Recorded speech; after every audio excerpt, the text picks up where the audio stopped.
Ladies and gentlemen, my lovely XRP troops, you need to pay attention because Donald Trump just made it very clear what his plan is for the Fed, the governors, and how he plans to force rates down right away. That's why I'm telling all of you this important piece of news that was just in the news this morning. I'm going to go into a lot of detail about what this means because you can bet that rates will go down if Trump gets what he wants here. So, what has Trump done then? Well, he asked Fed Governor Lisa Cook to step down after being referred for criminal charges. What is this recommendation for a crime?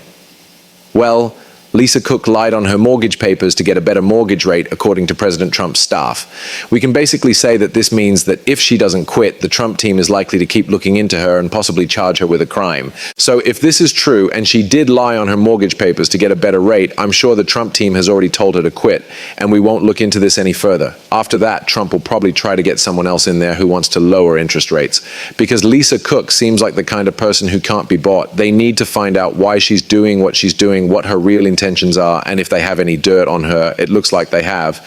Lisa Cook has made a number of public comments and speeches. The most recent one was at the University of Pittsburgh, where she said that the central bank could afford to keep the policy rate between 4.25% and 4.5% while keeping an eye on what's going on. She is being cautious about lowering interest rates and urging people to be patient because the economy is unclear and there is a risk of inflation. She's basically making fun of the same points that Jerome Powell did when she says she doesn't think it's a good idea to lower rates right now. Trump doesn't like this. Due to the fact that Trump cannot fire Jerome Powell, he needs to change all of the people on the Fed board who refuse to lower interest rates.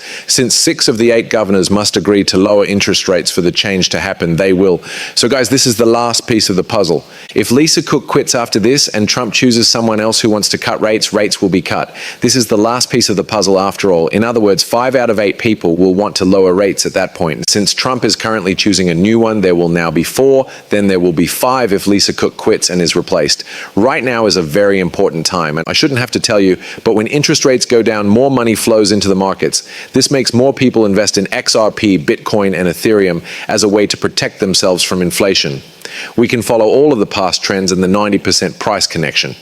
At the same time, Goldman Sachs says the market for crypto-safe coins could be worth trillions of dollars. This is important for Ethereum, XRP, and the rest of the crypto market. I will talk about that in a moment.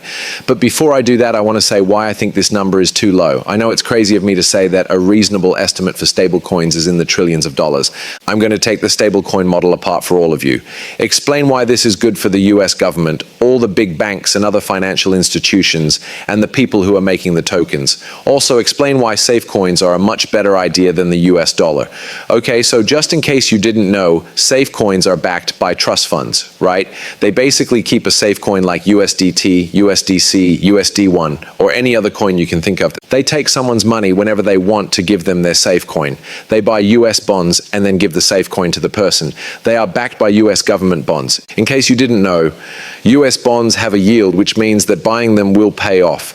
This is the reason the US government wants it to happen.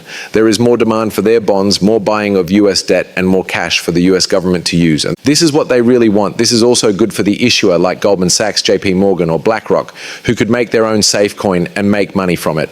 This is pretty much the same thing as the US dollar, but having it gives you a return. In every way, it is better money. I don't see any reason for these big banks not to jump on this trend right away and say, hey, listen, I can make money by holding money. That's simple. They are going to do it, of course. They don't have to change their money into bonds. Instead, they could just have the stable coin and have all of their customers use that to pay for things. After that, they can enjoy everything. They can make a huge amount of money doing this over the next 10 years. Why wouldn't they? It would be silly not to, right? From my point of view, it's just a stupid choice. It seems like everyone should do this right now. This is exactly why Goldman Sachs is making their own safe coin. That's what JP Morgan does. That's the reason BlackRock is doing it. That's why everyone is doing this now. They woke it up. Their minds are blown. Holy crap, if we had been doing this for the last 5 years, we would be making billions every month. Now we're here. But how does this change things for Ethereum and XRP? I know that's the most important thing to you guys, holders of XRP. Why should we care that all of these big organizations get steady coins?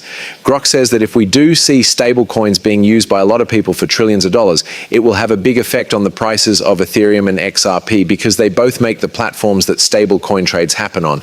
In other words, all of these big organizations will need Ethereum as well. They need to keep it. They have to buy it because the gas fees and transactions will all be done in XRP, Ethereum, Solana, or any other safe coin they choose for their chain.